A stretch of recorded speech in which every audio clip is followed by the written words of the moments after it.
Hai anak-anak, hari ini kita akan masuk ke bab baru yaitu gerak melingkar. Nih, perhatikan gambar di samping. Ini adalah gambar seorang pesirkus yang sedang mengendarai sepeda mengitari gulungan lintasan yang berbentuk melingkar. Nah, ketika sepeda ini melewati lintasan ini, maka tekanan lintasan terhadap ban sepeda akan menyebabkan timbul gaya sentripetal yang menariknya mengelilingi lintasan yang melingkar tersebut. Nah, saat berada di bagian atas lintasan, kan gravitasi bumi menariknya ke bawah. Namun, kecenderungan untuk bergerak mengikuti garis lurus membuat sepedanya tertekan keluar menimpa lintasan yang sering kita sebut sebagai gaya sentrifugal. Nah, untuk dapat melalui lintasan berbentuk lingkaran seperti ini tanpa terjatuh, tentu memerlukan kecepatan yang sesuai ya. Tidak bisa terlalu pelan. Kalau kecepatannya terlalu kecil, maka sepedanya bisa saja terjatuh. Jadi harus memiliki kecepatan yang cukup agar bisa bergerak melingkar melintasi gulungan lintasan maut ini. Nah, seperti namanya, gerak melingkar tentu merupakan gerak yang memiliki lintasan berupa lingkaran. Kita lihat di sini bahwa arah gerak setiap saat dari benda tersebut akan berubah ya. Walaupun kecepatannya dapat saja tetap. Misalnya pada gerak melingkar beraturan itu kan besar kecepatannya tetap, tetapi pada gerak melingkar itu arah kecepatannya selalu berubah-ubah, tegak lurus dengan garis yang menuju ke pusat lingkarannya ini. Jadi arahnya itu selalu berubah-ubah. Ya, menyinggung pinggiran dari lintasan lingkaran ini. Arah kecepatan yang setiap saat berubah ini mengakibatkan adanya percepatan yang senantiasa menuju ke pusat lingkaran. Nah, percepatan ini sering disebut sebagai percepatan sentripetal. Contoh gerak melingkar dalam kehidupan sehari-hari seperti yang kita tahu, contohnya adalah mobil yang sedang menikung di lintasan tikungan, atau gerak kincir angin, gerak bulan mengelilingi bumi, gerak roda sepeda yang berputar pada porosnya. Kemudian prinsip gerak melingkar itu juga banyak diterapkan pada mesin-mesin kendaraan atau pabrik. Kita masuk ke gerak melingkar beraturan. Gerak melingkar beraturan merupakan gerak suatu benda yang menempuh lintasan melingkar dengan besar kecepatannya tetap. Contohnya adalah partikel yang ada di ujung jarum jam, ya kan?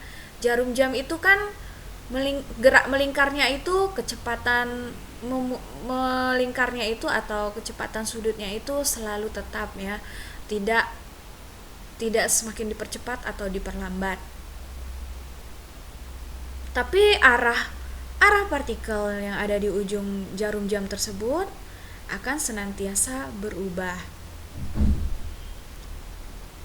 Arahnya bagaimana? Arahnya itu selalu menyinggung lingkaran, tegak lurus kayak gini nih, tegak lurus ya.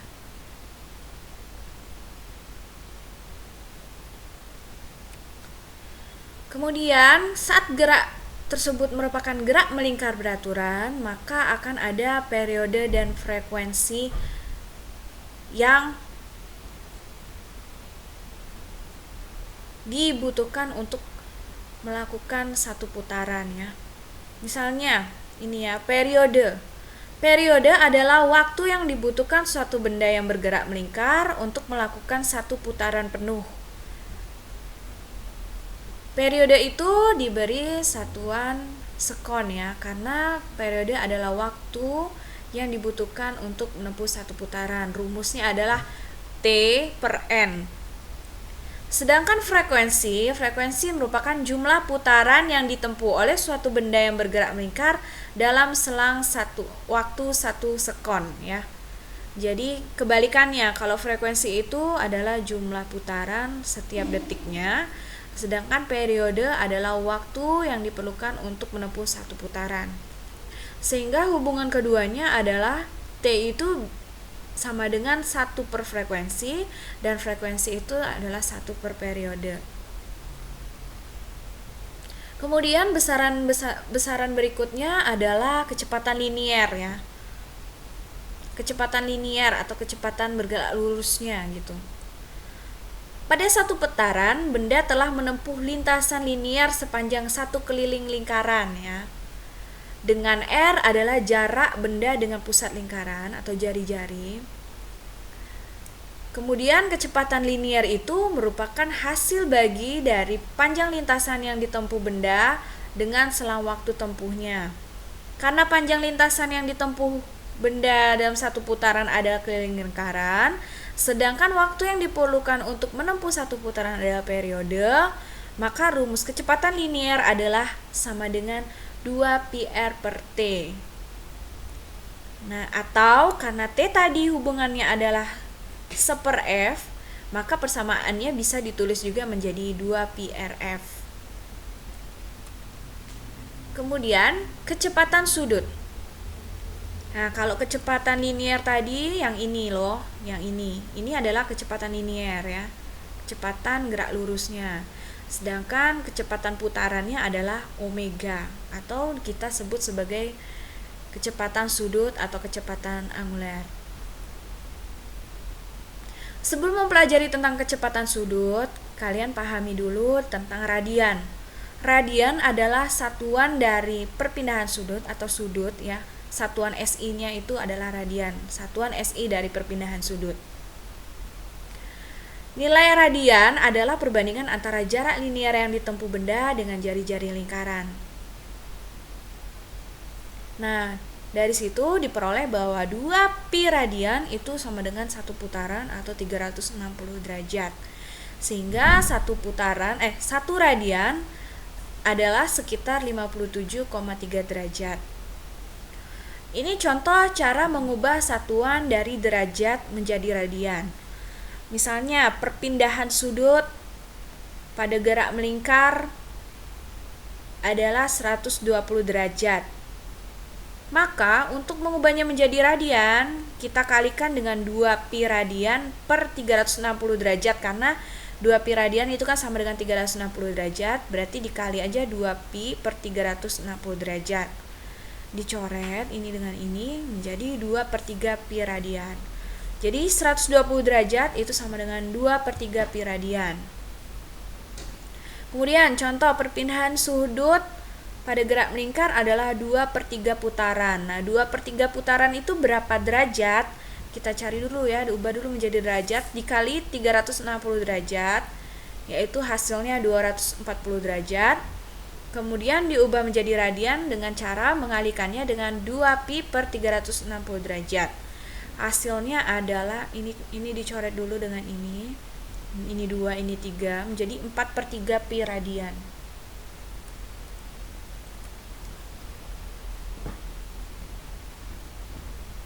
Masih di kecepatan sudut ya, ini masih kecepatan sudut. Dalam selang waktu delta T ya, benda itu akan menempuh lintasan misalnya dari A ini ke B ini ya. Dalam waktu delta T, partikel tersebut akan menempuh lintasan dari A ke B sini dalam waktu delta T. Maka akan terjadi perpindahan sudut theta ini, perpindahan sudut. Nah, kecepatan sudut itu merupakan besar sudut yang ditempuh tiap satu satuan waktu. Satuannya adalah radian per sekon.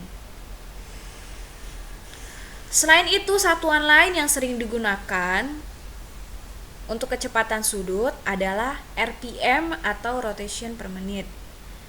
Atau kalau diubah menjadi bahasa Indonesia menjadi putaran per menit.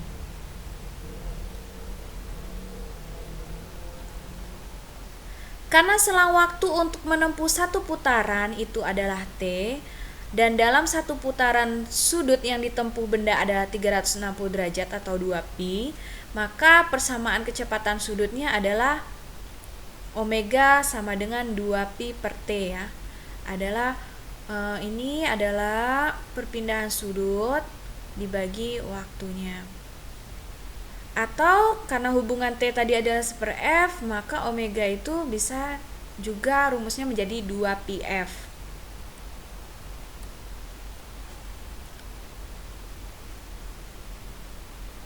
Nah, bagaimana hubungan antara kecepatan linear dan kecepatan sudut? Kecepatan linear itu rumusnya adalah omega R atau 2πf kali R atau 2pi per T kali R ya. Rumus omega tadi kan bisa 2πf atau 2pi per T. Contoh soal. Bakri memacu sepeda motornya pada lintasan yang berbentuk lingkaran dalam waktu 1 jam. Dalam waktu tersebut, Bakri telah melakukan 120 putaran. Tentukan periode, frekuensi, kecepatan linear, dan kecepatan sudut Bakri jika lintasan tersebut memiliki diameter 800 meter. Maka kita tulis dulu besaran-besaran yang diketahui. Waktu T 1 jam atau 3600 sekon diubah dalam satuan SI. 120 putaran adalah N jumlah putaran. Kemudian diameter 800 meter, maka jari-jarinya adalah 400 meter. Ditanyakan T, F, V, dan omega. T adalah waktu yang diperlukan untuk menempuh satu putaran, sehingga waktunya 3600 per putarannya 120, sehingga periodenya adalah 30 sekon. Frekuensi adalah seperti tinggal, yaitu 1/30 Hz. Satuannya Hz. Kemudian kecepatan linear V. V adalah 2πr kali F ya tadi ya. Sehingga 2pi dikali R-nya 400, F-nya 1/30, hasilnya 26,7 meter per sekon. Maaf. Kemudian omega adalah rumusnya tadi 2πf. 2pi dikali 1/30, yaitu pi-nya masukkan 3,14 ya, sehingga diperoleh 0,0167 radian per sekon. Besaran-besaran pada gerak melingkar berikutnya adalah percepatan sentripetal yang sudah kita bahas di slide sebelumnya tadi. Ketika benda melakukan gerak melingkar, maka benda tersebut memiliki percepatan yang disebut dengan percepatan sentripetal. Nah, percepatan ini selalu menuju ke arah pusat lingkaran. Percepatan sentripetal berfungsi untuk mengubah arah kecepatan, bukan untuk menambah kelajuan. Karena kan gerak melingkar beraturan ya, artinya kecepatan sudutnya maupun kecepatan linearnya itu selalu tetap, tidak bertambah. Tetapi percepatan sentripetal ini mengubah arah kecepatan, arahnya yang berubah, bukan besar kecepatannya. Berubahnya seperti tadi ya, selalu menyinggung sisi lingkaran ini, tegak lurus dengan vektor ini, percepatan sentripetalnya tegak lurus. Percepatan sentripetal selalu menuju ke pusat lingkaran. Mana tadi? Nah, rumus percepatan sentripetal adalah V kuadrat per R. Tadi kita tahu hubungan V dengan omega. V itu adalah sama dengan omega R. Maka V ini bisa kita ubah menjadi omega R. Omega kuadrat R kuadrat per R. Maka R ini bisa dicoret, tinggal omega kuadrat R. Jadi rumus percepatan sentripetal bisa ini dan bisa ini. Contoh, Bambang mengendarai sepeda motor melewati sebuah tikungan lingkaran yang berjari-jari 20 meter saat akan pergi ke sekolah. Jika kecepatan motor Bambang 10 meter per sekon, maka tentukan percepatan Bambang yang menuju ke pusat lingkaran. Berarti percepatan sentripetal yang ditanyakan. Yang diketahui adalah jari-jari 20 meter dan kecepatan 10 meter per sekon. Cari A sentripetalnya, tinggal masukkan ke rumus, diperoleh 5 meter per sekon kuadrat. Jika ada percepatan sentripetal, maka ada gaya sentripetal jika bendanya itu merupakan benda yang memiliki massa ya. Gaya sentripetalnya itu kan rumus gaya adalah massa kali percepatan. Berarti tinggal massa dikali percepatan sentripetal. Percepatan sentripetal ini rumusnya tadi bisa V kuadrat per R atau omega kuadrat R. Jadi bisa dua rumusnya.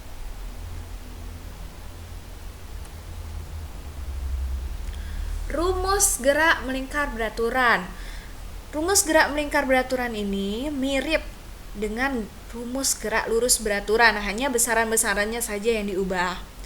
Jika di GLB itu rumusnya adalah jarak atau perpindahan sama dengan kecepatan dikali waktu, maka pada gerak melingkar beraturan itu tinggal diubah perpindahannya menjadi perpindahan sudut delta theta, kemudian kecepatannya diubah dari kecepatan linear menjadi kecepatan sudut.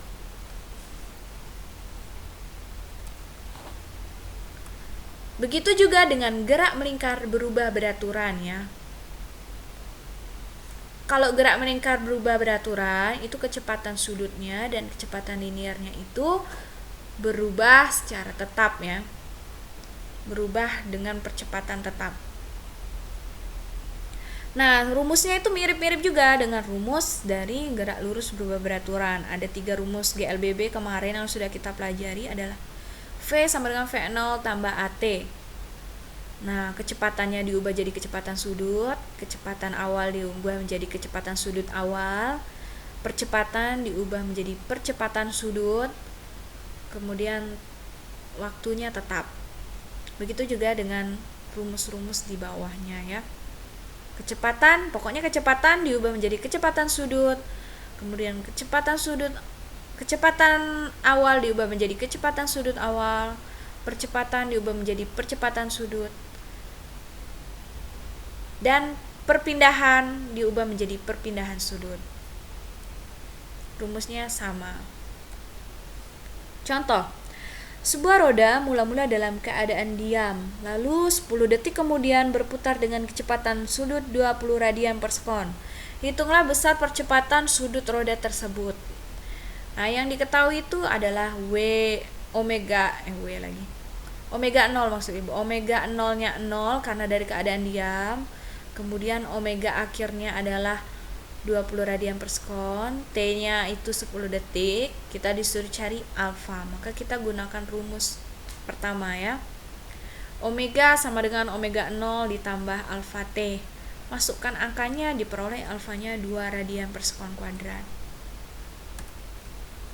Contoh soal berikutnya. Mula-mula sebuah roda andong berputar dengan kecepatan sudut sebesar 20 radian per sekon. Namun saat mampu berputar dengan besaran sudut 10 radian, roda tersebut berhenti berputar. Berapakah besar percepatan sudut roda andong tersebut?